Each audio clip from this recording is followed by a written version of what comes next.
afternoon again. Welcome back to Advanced Modeling Methods. And Advanced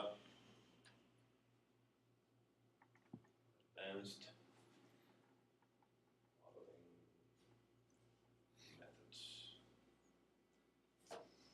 And this will be lecture 19. And we are talking on this section of the semester, we're talking about meshless methods. And in particular, we're trying to formulate the RBF collocation meshless methods, or the Canso method.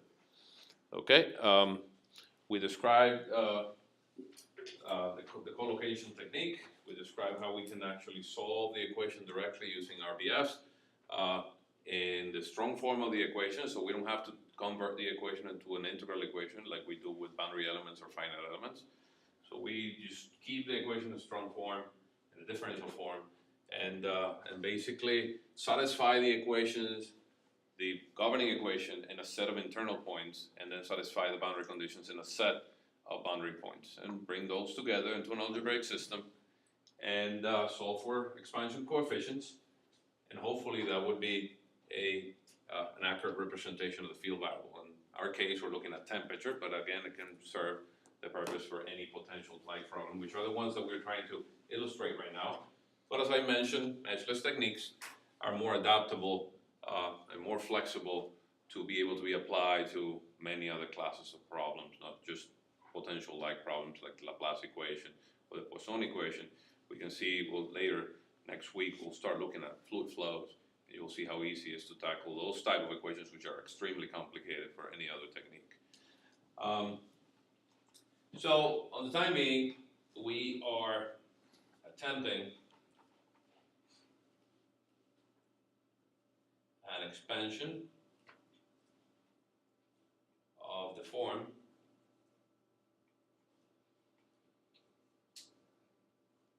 the approximated temperature is equal to a summation from j equal 1 to nb plus ni. That's boundary points plus internal points. That's the total number n of some expansion coefficients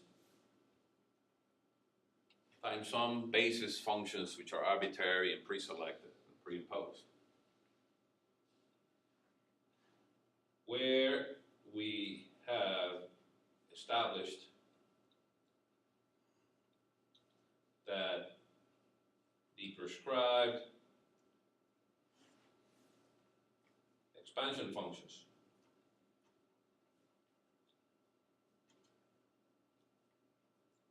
fj of x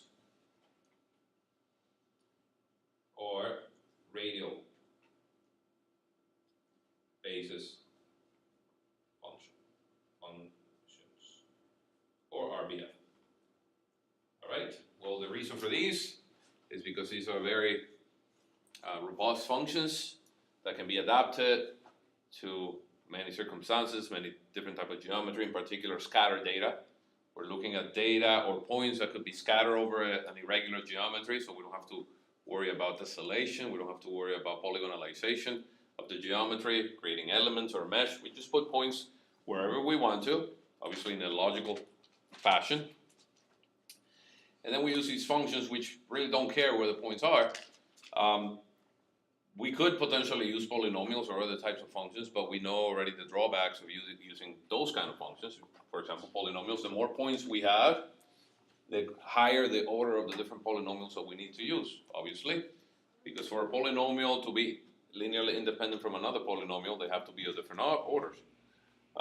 So if we have 1,000 points, we need at least polynomials of order 999, or if it's in 2D, or 499 in x and 499 in y. Which makes everything very cumbersome, very volatile too, because polynomials of that high order tend to oscillate a lot, and they're very inefficient when evaluating, or evaluating something to the order of 1,000 is not very efficient computationally. So we know already all the drawbacks, and radial basis functions provide a good solution to all these issues. All right? So these are, or that is, functions that exclusively depend on the, what we call the Euclidean distance, basically the radius,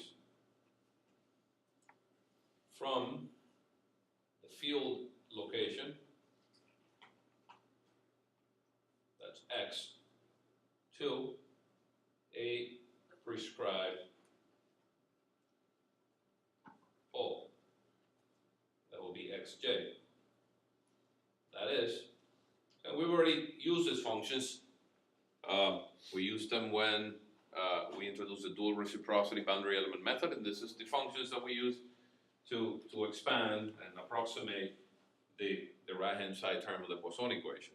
For example, we have a function, we can approximate it in terms of a summation of other functions, and it happens that these functions that we use for radial basis that allow us to take the Laplace of those functions and so on. In this case, we're going to use them a slightly different way and in a much simpler way, that is. So basically, the function fj of x is a function that depends on rj, such that rj is equal to x minus xj in 1D. It's just the distance between the point x and the point xj, which is a prescribed pole.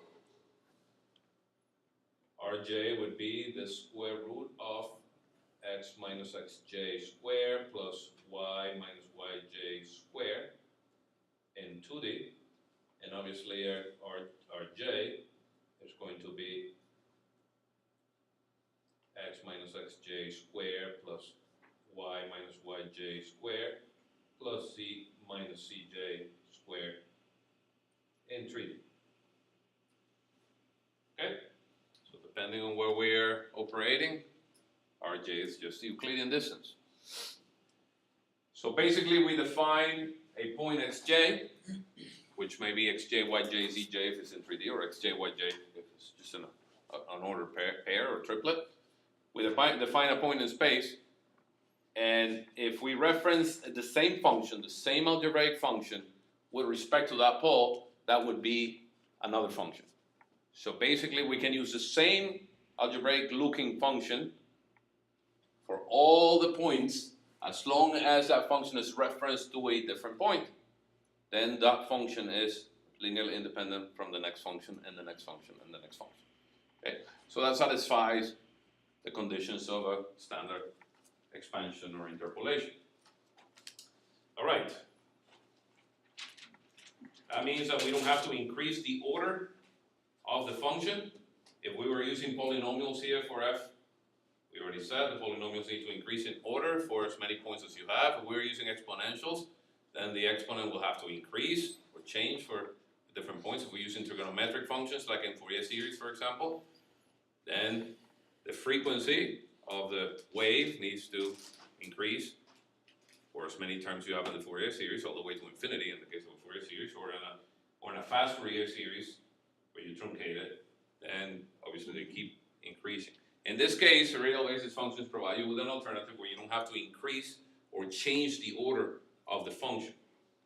So, common RBF choices are, and we've already talked about these. The first one are the polyharmonic splines. In the case of the polyharmonic splines, fj of x is equal to rj over c to the power of 2n minus 1, or fj of x is equal to rj over c to the power of 2n log of rj over c, such that in all these cases n is greater or equal than 1 and n is an integer.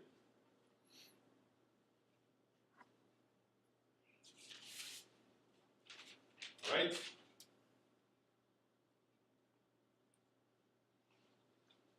So some people opt to use the polyharmonic splines in 2D. Sometimes this is common. In 3D this is common. Sometimes this one can be used in 3D.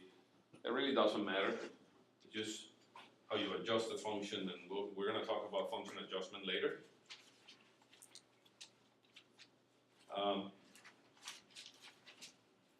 So, but as you can see, it's a very simple looking function. It's r to the power of something, and r to the power of an integer. That c is just a parameter that we'll describe later, that will actually improve the interpolation, depending on the choice of it. But, for example, in our dual reciprocity boundary element method applications, we used fj of x equals rj over c plus 1. So we use kind of a combination. We use the standard polyharmonic of order 1, right? But we added a 1 to the function. And the only reason why we added a 1 is that so the diagonals of the interpolating function will not become 0. Okay? It's okay to have zeros in the diagonals, but then the solver will have to kind of flip diagonal, switch rows and columns to have to avoid that if you're using a direct solver. If you're not using a direct solver, it probably doesn't matter. But adding a 1 to the diagonals actually makes the matrix system a little bit better behaved. So we've already used this function, and notice that the 1 is added for the purpose of preventing zeros in the diagonal of the collocation matrix. We'll see some examples today. All right, so that's a function that we use. Now I can tell you that this function in the context of dual reciprocity BM works just fine because you're integrating it over space. Remember, the dual reciprocity method is part of the boundary element method. So basically, you use this function in a domain integral to expand a generation term, for example, in a Poisson equation, so that you can actually use Green's identity again and push everything to the boundaries. So this function is integrated along with a fundamental solution, and so as long as you integrate it, it works fine. Once you isolate it and use it for interpolating scattered data, it just doesn't work as well. Okay, so we're going to see more choices that will be more appropriate to our applications and meshless methods. Okay, 2, and these are my favorites. Now, the point is, these are all the functions. We don't have to change the order, right? We don't have to make it r to the 1, r to the 2, r to the 3, r to the 4 for the different f's. Remember, we're working with an interpolation of this type. And we're going to have as many functions as many points we have, right? If we decide to use 1,000 points to describe the geometry, we're going to need 1,000 functions. All those 1,000 functions will look just like this. There's nothing to change. And they are independent, all 1,000 of them are independent of each other, just because each one of this is referenced to a different pole, to a different value of xj, yj, right? That's the only thing that makes one of the functions different from the other. And it makes them perfectly linearly independent from each other, okay? Had this been polynomials, you have to use for the different j, you have to use a different exponent here, different power. Had this been trigonometric functions, you would have to include or incorporate the j inside the argument of the sine or the cosine so you can change the wavelength within the argument. Or had this been exponentials, you have to do the same. Because they're functions of the radius and the radius is referenced to a different pole, the functions need not change their algebraic form. So the multiquadrics,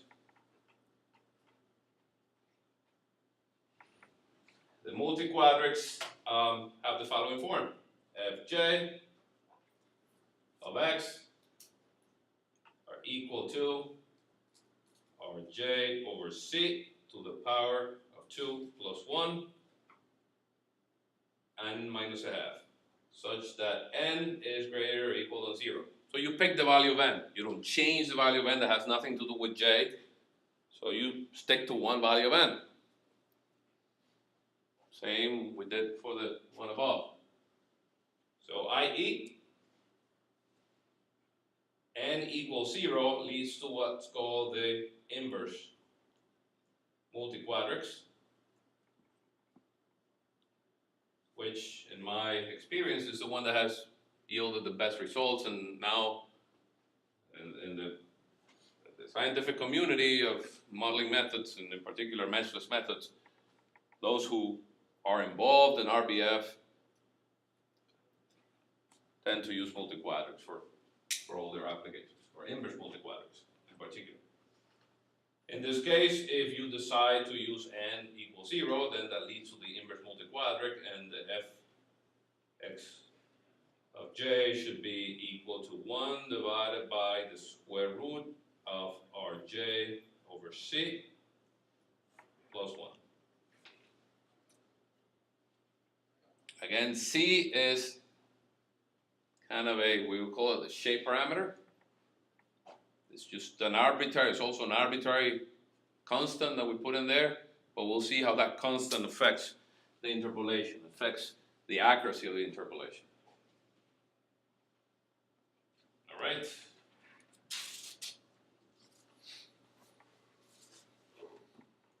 A third type of RBF are the Gaussian. In the case of the Gaussian RBF, fj of x is equal to e to the rj over c. Notice here there's no n's, it's just a function. And again, changing the value of the pole on the description of that radius will make one function linearly independent from the other.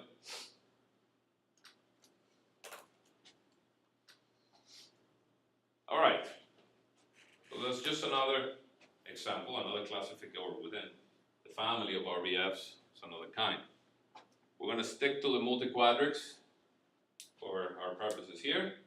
In particular, I'm going to do the development and the formulation using the inverse multiquadrant above. So I am going to frame it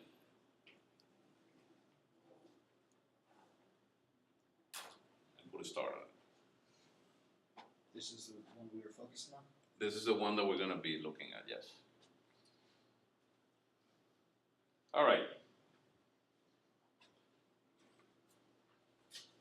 And there are other classes that are Hermite RBF, and other researchers use integrated RBFs and all kinds of different things. But at the end of the day, I try everything and always end up coming back to this inverse multiquadrant. So they work very, very nicely. All right. So, in all these cases, the parameter, notice that every one of these functions has a parameter c, and you can put the c wherever you want. It's just it's a shape parameter. It adjusts the shape of the RBF. I always elect to put it as a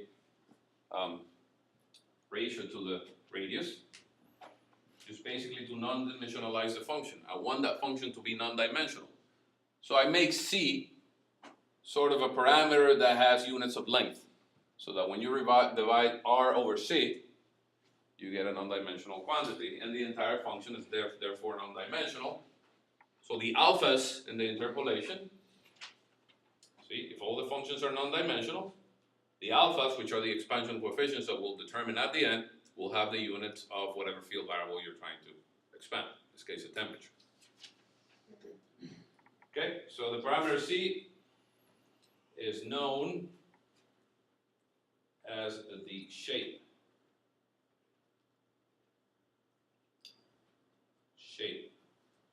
parameter. And it is used to control the steepness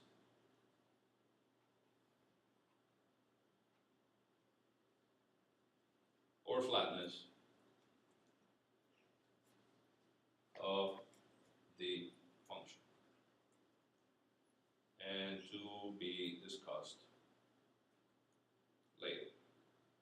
We'll see it math that spreadsheet today where we change the value of C and you'll see what it does to the interpolation. All right? So,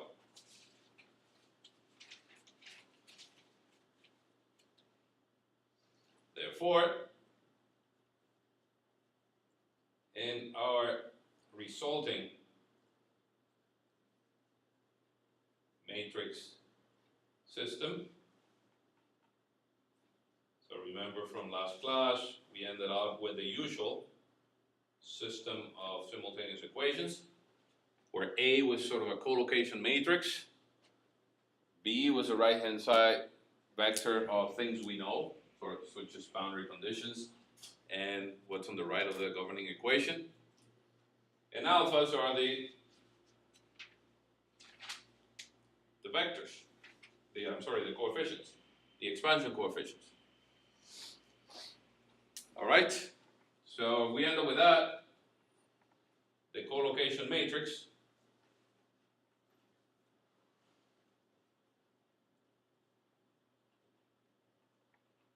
includes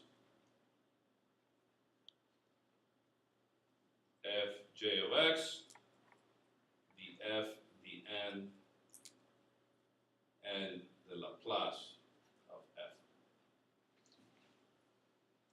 Right? We already assembled this matrix. We know what it looks like. The first few rows of the matrix are associated with the boundary conditions. And the boundary conditions, if it's first kind, will have elements like this. If it's second kind, we'll have element like this on a given row. And then the last few rows are associated with the interior points where we satisfy the governing equation. And the governing equation, in our case, looks like this. So the elements of that equation, of that matrix, that is. So A, remember,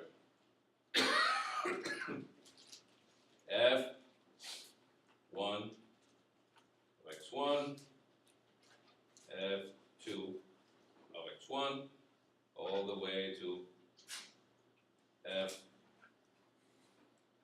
and B plus Ni of x1.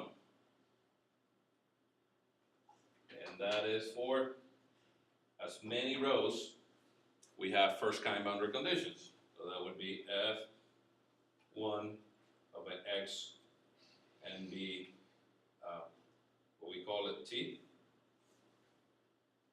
F2 of x and BT,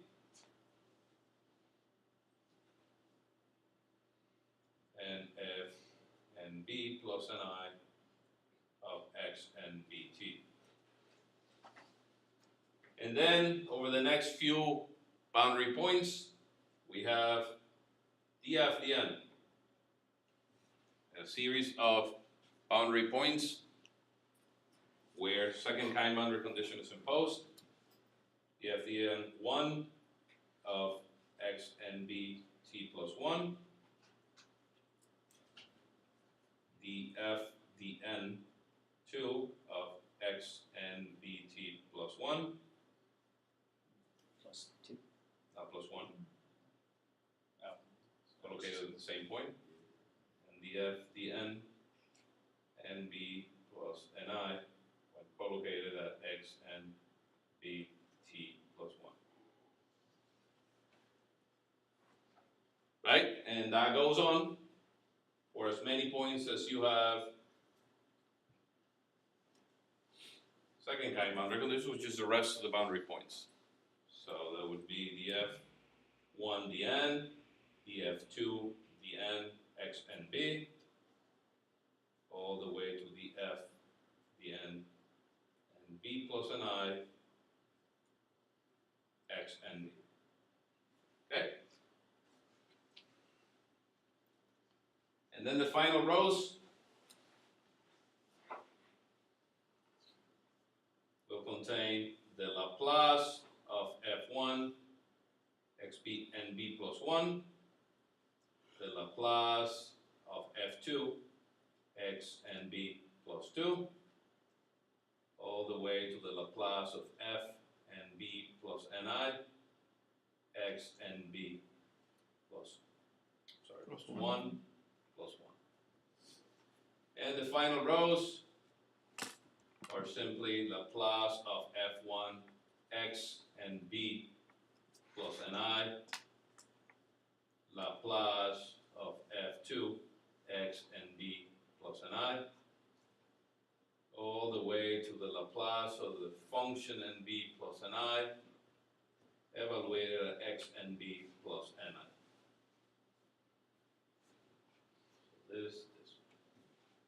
So this is the portion of the boundary. Well, these rows right here correspond to the portion of the boundary where we have first kind boundary condition. This rows correspond to the portion of the boundary where we have second kind boundary condition, and these rows correspond to the domain, to the interior points.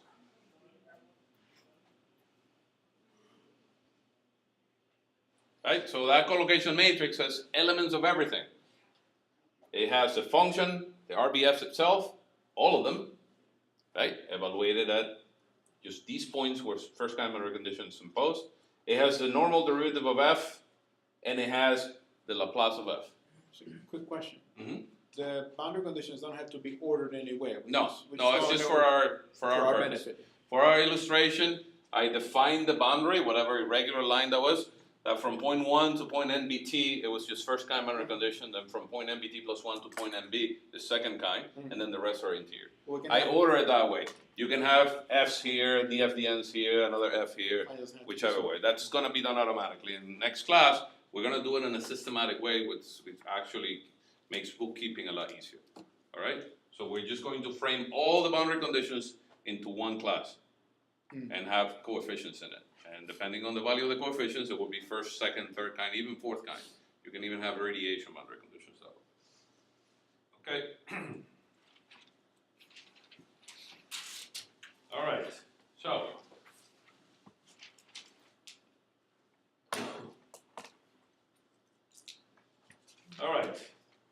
so we need those functions. So let's see, for example, for instance,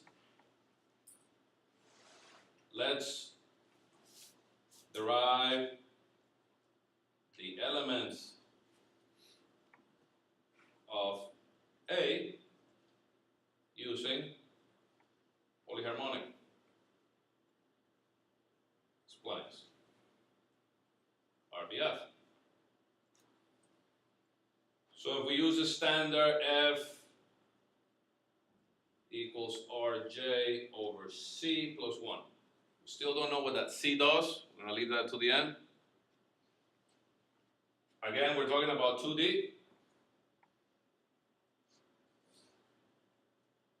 X minus xj plus y minus yj squared. So we need the derivatives of that function and the Laplace of that function. Right? So we need the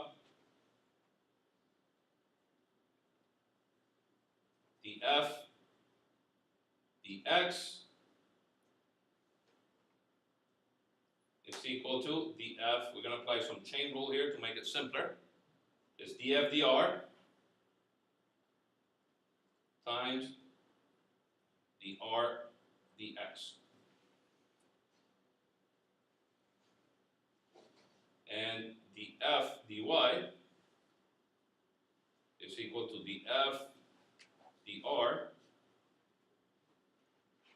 times dr dy.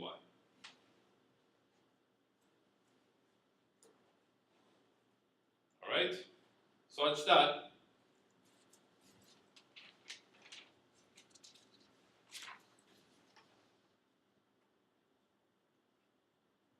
dr dx, if we differentiate the radius with respect to x, what do we get? Let's just call it drj dx. It's equal to what? Is the derivative of these with respect to x? I'm not going to go through the details, but it's just x over xj divided by rj. And the rj dy is equal to y minus yj divided by rj. So we take the derivative of a square root and it ends up being to the power of minus 1/2. internal derivative is x minus xj, and the 2 cancels to 1/2, and there you go. Alright? And the FDR, if we differentiate this with respect to r, what do we get?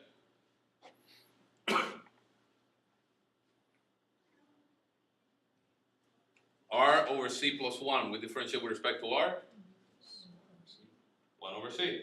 That's it. So that's very simple.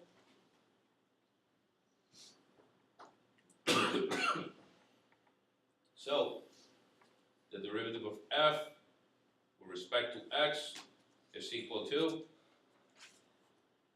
x minus xj divided by c rj, and the f dy is equal to y minus yj divided by c rj. And therefore,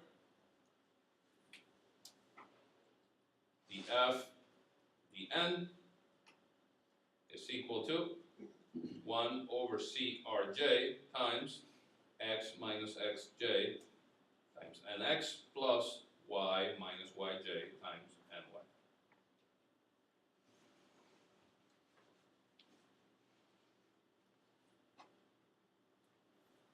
So if we want to calculate the normal derivative of the function f at a point that's on the boundary only, it's got to be on the boundary because only in points on the boundary we have normal vectors, normal to the boundary. So we multiply the x derivative times the x component and the y derivative times the y component of the normal vector, and there it is.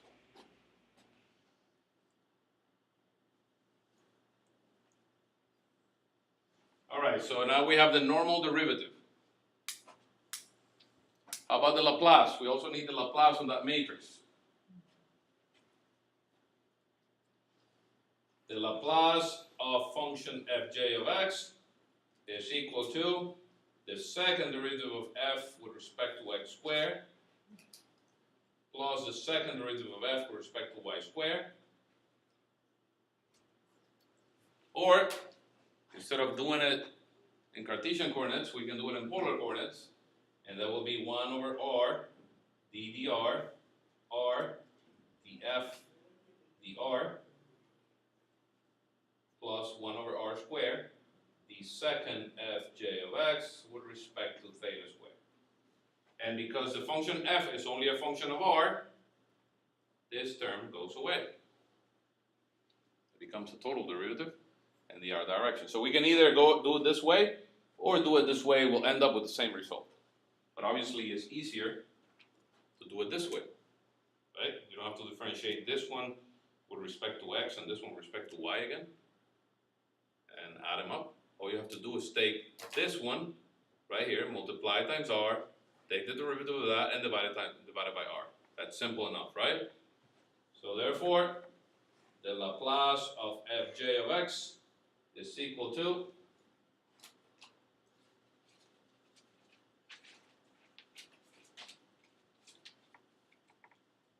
one over c rj.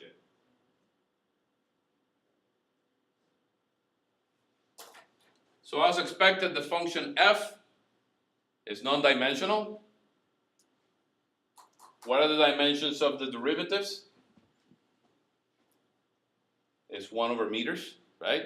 The dimensions of x cancel the dimensions of r, and then we're left with the dimensions of c, which are meters.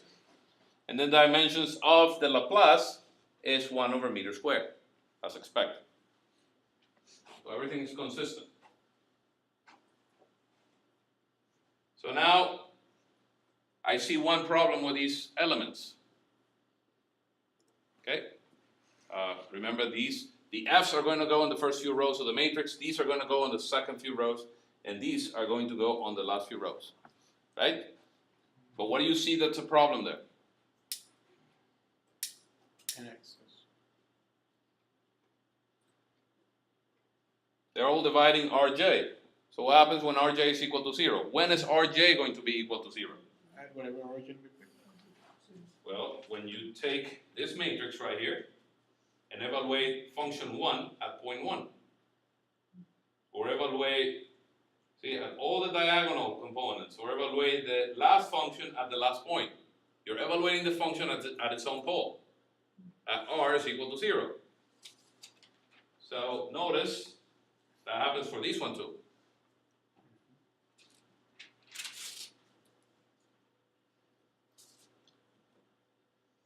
Notice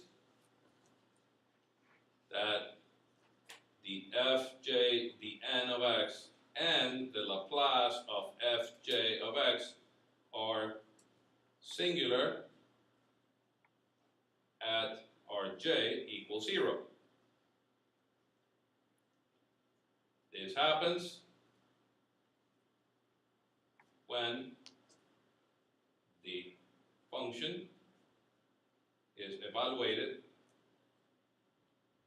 at its own pole, right? So that means x is equal to xj. The field point and the pole are the same. So that basically will make, therefore, the diagonal elements, that is sum,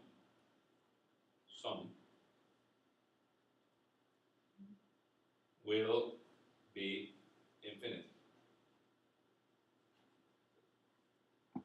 Not allowed.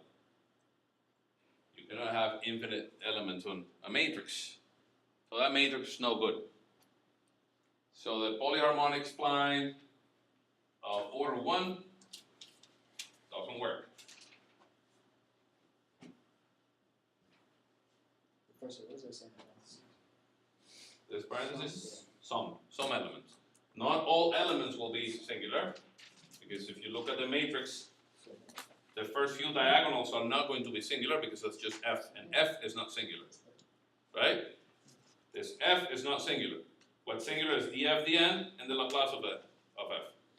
So these last few elements of the diagonal, from nbt plus 1 all the way to nb plus ni, are going to be singular. All these are going to be infinity. Not good. All right.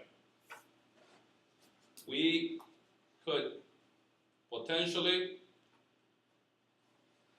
try a higher order polyharmonic, such as fj of x equals rj over c to the power of 3 plus 1, for example. That will work.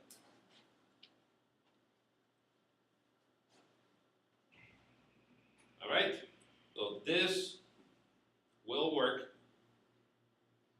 So here where I say sum of the elements of the diagonals, just to be clear, there will be nbt plus 1 all the way to nb plus ni. Hard to read there, but that's what I meant. Sum of the elements, just those. This will work. Means eliminate the singularity. But it is not as accurate as using other RBFs. For example, try the inverse multiquadrants.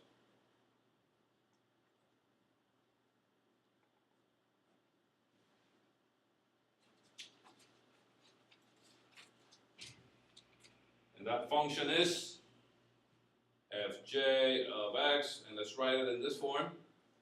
This will be rj over c to the power of 2 plus 1 to the power of minus 1/2.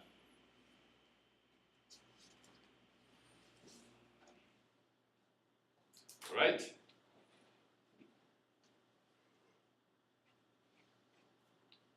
Such that the fj dr. When we differentiate this with respect to r, we get, let's see, rj, I write this over c squared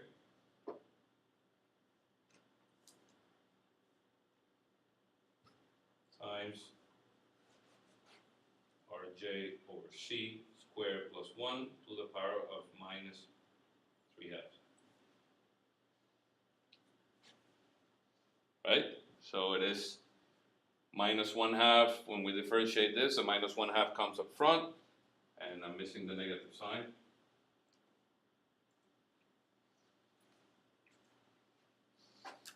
Right?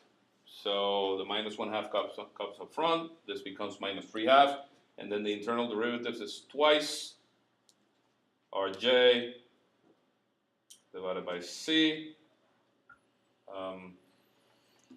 Where did 3 go? Oh no, there's no 3, it's 1/2. So this is twice, and the 2 go away, so the minus doesn't go away, so it's 2 rj divided by c squared. That's the internal derivative. So we're fine. It's just that. Alright, therefore,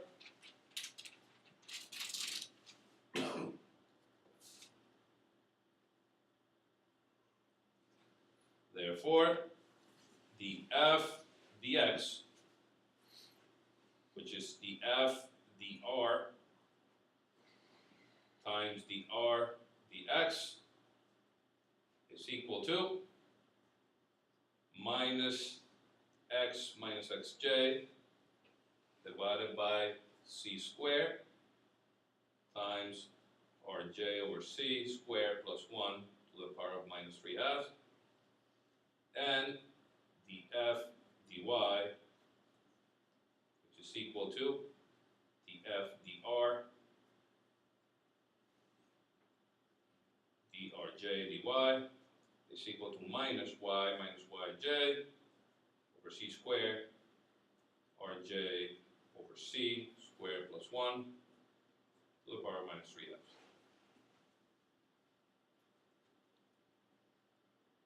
And the f dn is therefore minus rj over c squared plus 1 to the power of minus 3/2 divided by c squared times x minus xj times nx plus y minus yj times ny.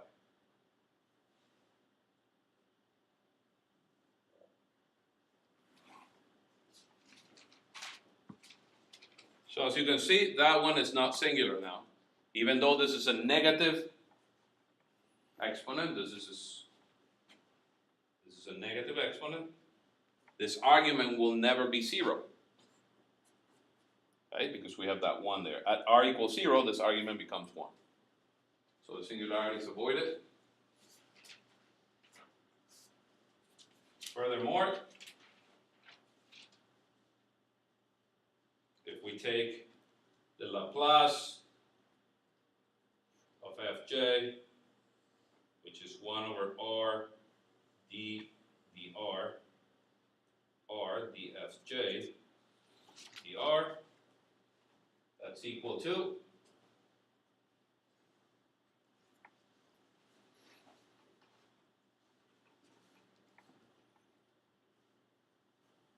over c squared times rj over c squared minus 2 times rj over c squared plus 1 to the power of minus 5/2. Again, there's no singularities. Even though this is a negative exponent, so this will technically go in the denominator, this will never be 0. The argument will never be 0. So these singularities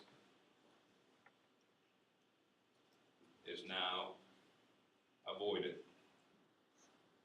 at Rj equals 0. So all elements of A are well behaved.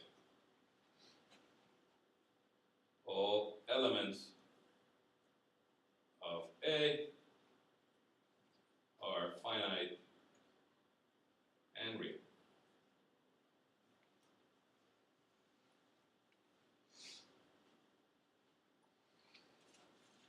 All right.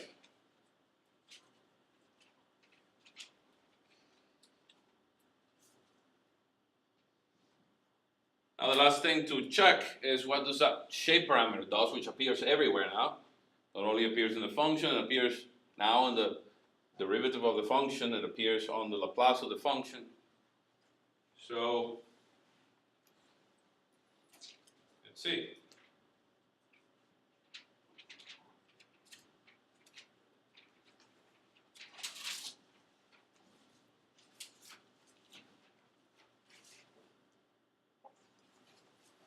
The shape parameter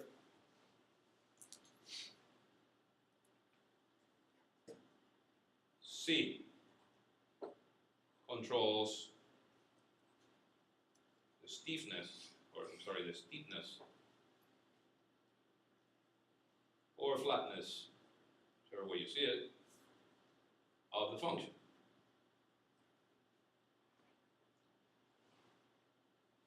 Fj of x.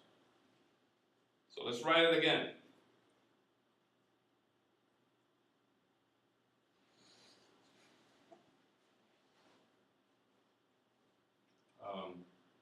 Let's write it as a 1 over the square root of Rj over C squared plus 1. Notice what it does. So, if I make C a very small number, this function is going to have a lot of variability. Right? If I make it a very small number, this function is going to have a lot of variability as a function of R. It's steeper. If I make C extremely large, as C tends to infinity, the effect of R disappears, right? So it's just 1 over 1. The functions become unity. So you see the two extremes. When C is 0, well, obviously this function is singular, but R has this higher effect. You change R by a differential, or an infinitesimal value, then this will become huge, right? But if you make C infinity, R would lose its effect, right? So the variability of the function depends highly on C. So the higher the C,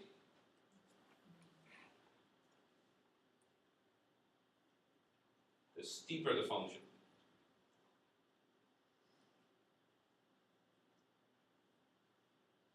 The lower.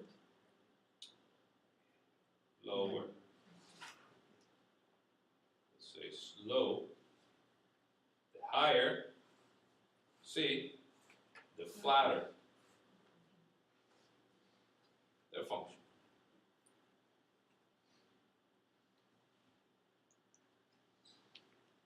All right, so sometimes having a steep function works fine, sometimes having a flat function works fine.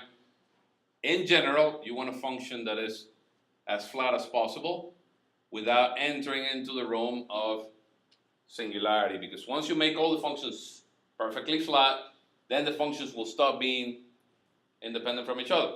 If you make C infinity, it really doesn't matter where you put the pole, all functions will be the same. So you're expanding a temperature with respect to expansion functions are all the same. The expansion coefficient matrix is going to be singular, okay? So, as a general rule of thumb, in general, the flatter the function, the smoother the interpolation. However,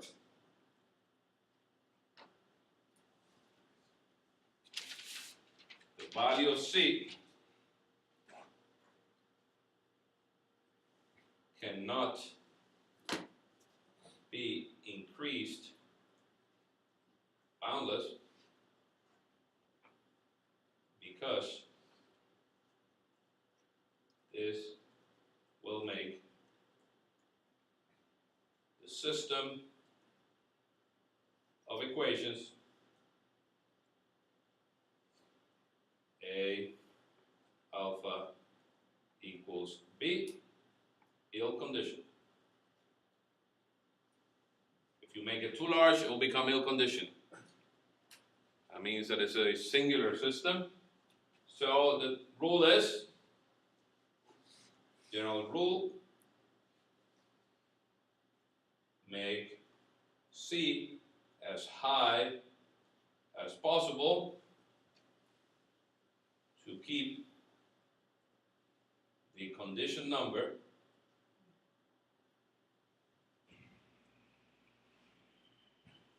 of A within well condition status for machine precision.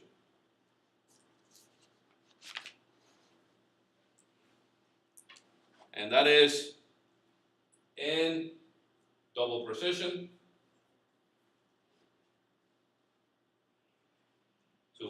for the system to be well conditioned, the condition number of A needs to be less than 10 to the 16 or so. You cannot raise the condition number of a matrix to more than 10 to the 16. Now, the condition number of a matrix is an indication of how linearly independent the rows of the matrix are of each other. If you have a matrix whose rows are identical to each other, the condition number is infinity. Okay? A matrix whose rows are perfectly orthogonal from each other, perfectly independent, has a condition number of 1. 1 is a perfect matrix. Okay? So you want this matrix to be far away from being perfect. You want it to be as imperfect as possible so as not to go into the realm of ill conditionedness. Okay? You want to raise the condition number as much as you can to make the approximation or the interpolation as smooth as possible. And we'll see an example. Will that make sense? So, for example,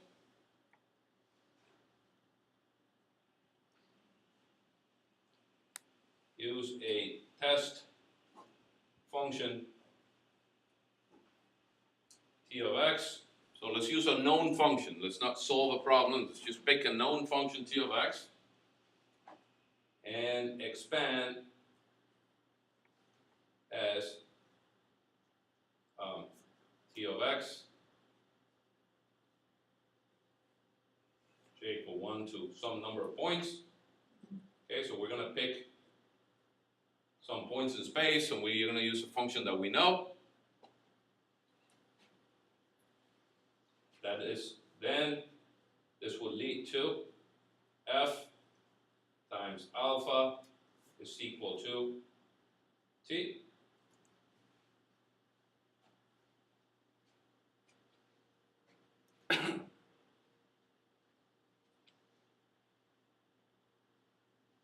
Alright, so you're going to pick different values of c of this function, do this interpolation, find the alphas.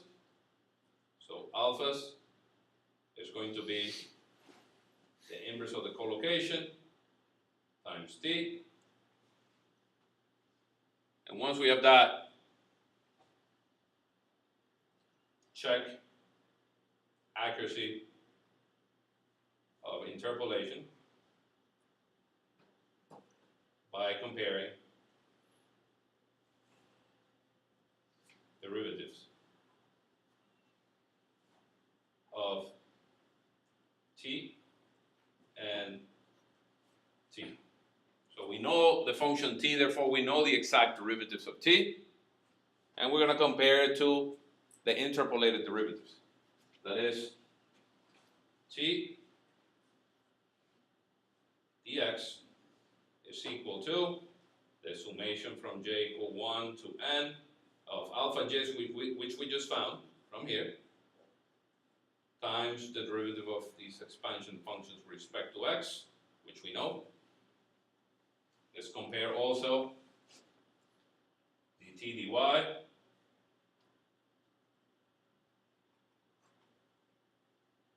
df dy, and let's compare also the Laplace, because we know all these things are important because they all go in an eventual collocation matrix when we're solving a problem. In this case, we're not solving a problem. We're assuming that we know the solution to the problem. And this I put into lecture 19.xmcd.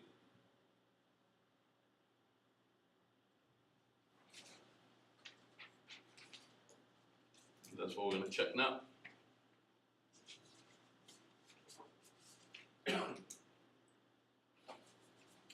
So, are you clear on what we're going to try to do here? We pick a function, it's an arbitrary function t, right? We expand that function in terms of RBFs, in terms of inverse multiquadrants, right? We know what the f's are. We know what the function t is, so we collocate that at all values of x, of a series of points from 1 to n. We're going to yield a collocation matrix f, which is going to contain all these values of f, evaluated, all these functions f evaluated at all the points, times alphas are equal to the t's at all the points. So, collocation, this is collocation, at x equals to xi, such that I goes from 1 to n, leads to that system of equations, which then leads to the solution of alphas. And then we're going to go back to the interpolation and say, well, if I take the derivative of these approximation of this function, this is going to be the alphas times the derivatives of the RBFs.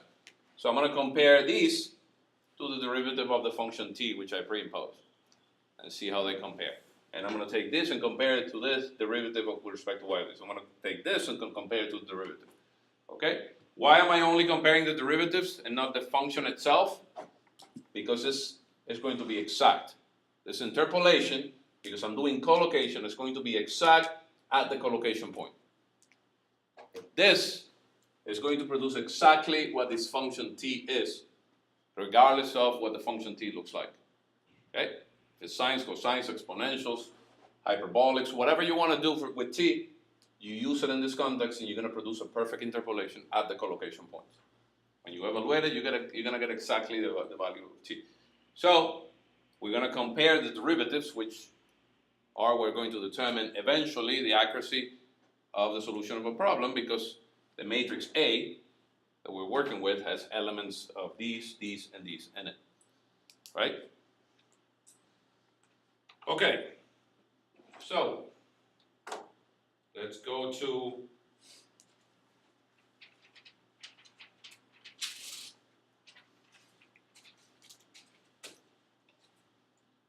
the PC.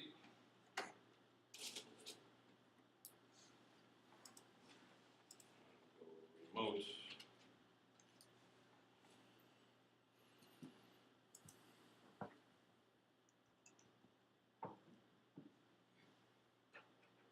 This is 155.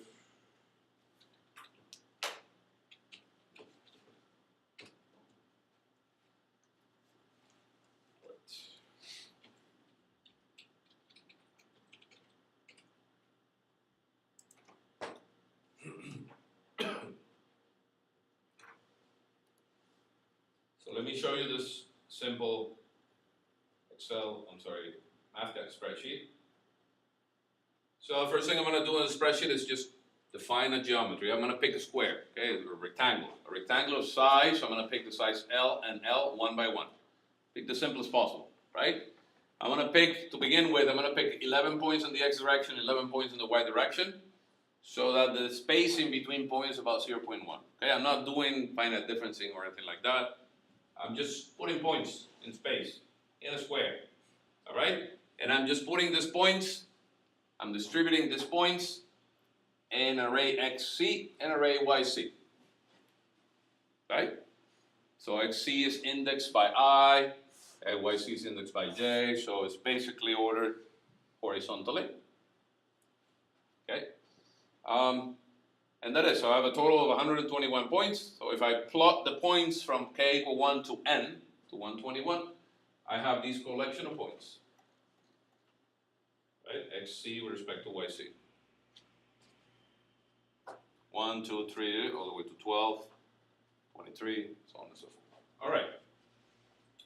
So I'm going to use those points to interpolate a test function. And I'm going to pick this test function.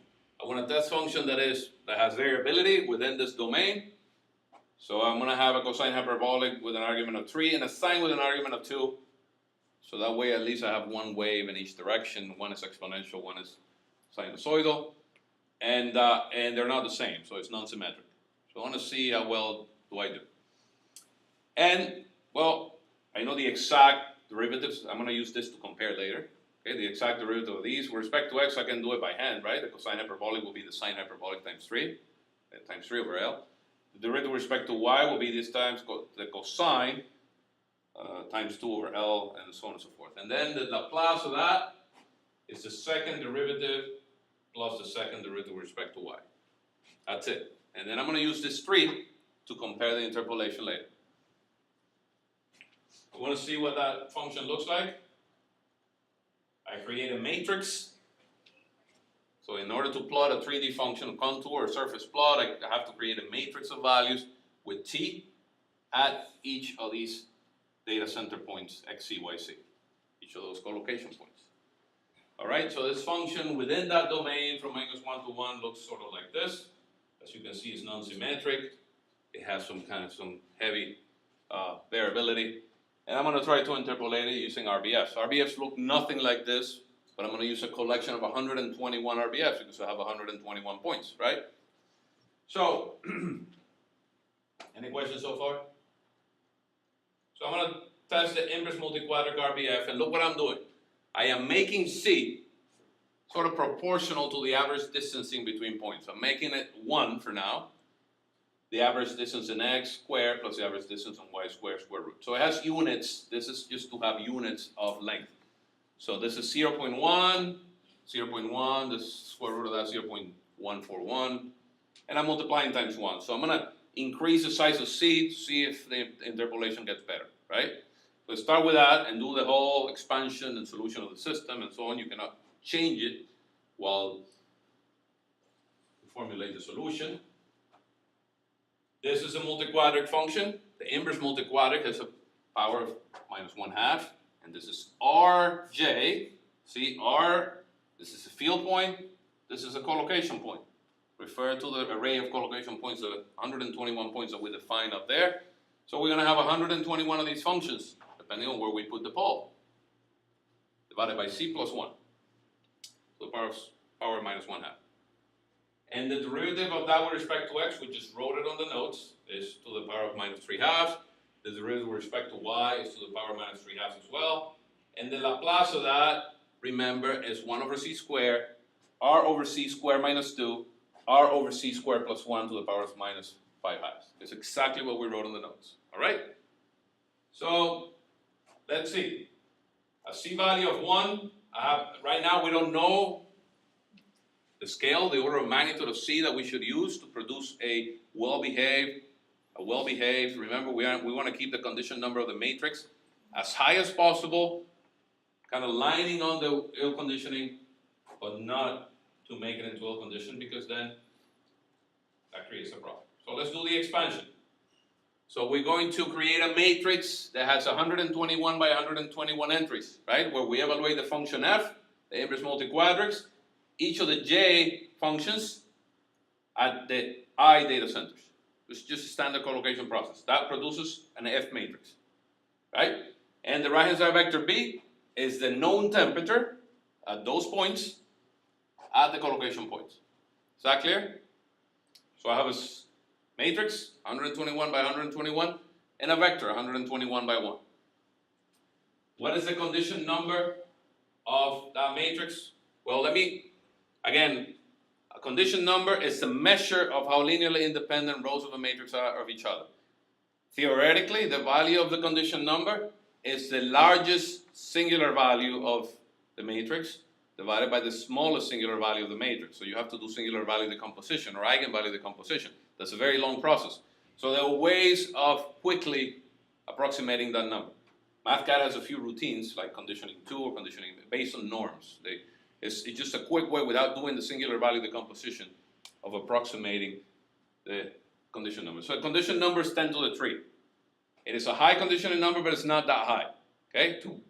Ill conditioning will be about 10 to the 16 because the machine precision, I'm operating in double precision. Okay? The machine precision is about 10 to the 18. So as long as I keep it under 10 to the 16, I should get an approximation. Alpha is the solution as f to the minus 1 times b, but instead of doing f to the minus 1, I'm doing L solve. Okay, solution of the system of equations. All right. So TRBF is a summation from I equal n of alpha f's, right? DTX RBF x this is a field function of xy is alpha times dfx. This is the derivative of the multiquadrants. This is the y derivative of the multiquadrants, which we define upstairs. Remember? Up here, we define the multiquadrants, right? And in order to define those multiquadrants, we needed to define the value of c. So the interpolation is done. The value of c needs to stay the same for the evaluation. And I'm going to compare these to the exact Laplace, to the exact y derivative, and to the exact x derivative. I don't need to compare t, RBF, to t. And the reason I don't need to compare those is because that's going to be exact. I'm going to create a matrix, TMRBF, and compare it to, and it's just basically this function TRBF evaluated at the poles for all the points in x and all the points in y. And here's a comparison of the test function that I arbitrarily picked and the RBS expansion. That's identical. Qualitatively, and I guarantee you we do quantitative, the error will be 0 because it's an interpolation. You're doing collocation. And collocation, you get an exact back. If you know the function you're interpolating, you get it back. Now you get it back at the interpolation points, but you don't know what's going on in between the interpolation points, right? And what goes on in between the interpolation points is what's going to determine what the derivatives do, okay? Because the derivatives rate of change. So I'm visualizing the expansion exactly at the collocation points. And at the collocation points, there's no error. But in between those points, I'm not visualizing anything. I didn't ask it to print outside the collocation points, right? But the derivatives might suffer from that. If I check the exact derivatives, for example, the x derivative compared to the RBF, look what happens. Now that's not exact at all. It's off. Although the interpolation looked perfect, look how the x derivative looks like. And this is pretty bad because eventually in the solution of a problem, this will need to go on the collocation matrix. I printed an error of 13.3% in average and an error at the center point. I'm interested in what happens in the center point. It's low at the center point because all the information is gathered there. Y derivative, the same. See, it's off. Error is, and the Laplace, that's exacerbated because if the rate of change is bad, the second rate of change is even worse. So that's completely off, and look at the error in this. If you use polynomials, that will be 10 times as worse, as bad as that. But look how magically I can come back and say, all right, I'm going to change my RBFs and I'm going to make C instead of 1 time, I'm going to make it 3 times the average distancing. So now the conditioning number went from 10 to the 3 to 10 to the 8. That's a higher conditioning number. The functions are flatter now. The matrix is a little bit less well behaved. But as you get a smoother representation, especially in between points. Nothing changes in terms of the time that it takes to solve this because the matrix is the same size. It's just the conditioning of the matrix is different. This remains identical, but what happens here? See how well this is now? The error I'm going to renew this. It's now 1.8 in average. This number has gone down to 0.14. The y derivative, a lot nicer. This number in average has gone to 0.4%. 10 to the minus 3% at the center. But look at the Laplace, still no good. It's better than 267. If I renew this, now it's 44%. Well, let me go back. Let me go back here and change this to, I don't know, 7. That's too much. 10 to the 16, we already surpassed. Actually, I'm gonna exaggerate and make it 10. If I make it 10, the conditioning number now is 10 to the 18. Wow, that worked. Well, I'm 40. no, I'm violating machine precision. It's just not. If I make it 40, So what does machine precision mean exactly, Vic? In terms of, hang on a second. Yeah. I want to break the computer. Hang on a second. There you go. There you Right. That one is supposed to be exact. This one is supposed to be exact. And because of machine precision, you have errors that propagate in the solution of the system. You remember that in order to solve a system of equations, you need n cubed number of floating point operations. That error propagates, and because the matrix amplifies that by that error propagation by a factor of 10 to the 18. What is the machine precision? It's the smallest number a computer can recognize between two numbers, right? If you're working on double precision, 64-bit to store a number, that number is tiny. But if that number is amplified because of A, then this is a result. Okay? So you obviously don't want to get there. The condition number here is 10 to the 20. You don't want to get there. So let's make it 8 and see what happens. Okay, that's too much already, I said. 6. This is the last test. 10 to the 15. Okay, I like that number. If we make it 10 to the 15, this looks good. The x derivative in average 0.1%. At the center is 10 to the minus 3%. The y derivative in average 0.015% error. And that should actually fix what happens to the Laplace. Not so well, but it's now 4% instead of 267%. And at the center, which will end up being the one that matters, which we're going to see next class, 0.012%. Okay? You can play with that value C and actually get this number to match and get these two pictures to match nicely. All right? So that's it. Any questions? We'll get together on Thursday and expand this methodology to transient problems. You gotta pull that 400 one back up, frame it. Nice. Let's see. We could throw it on IC.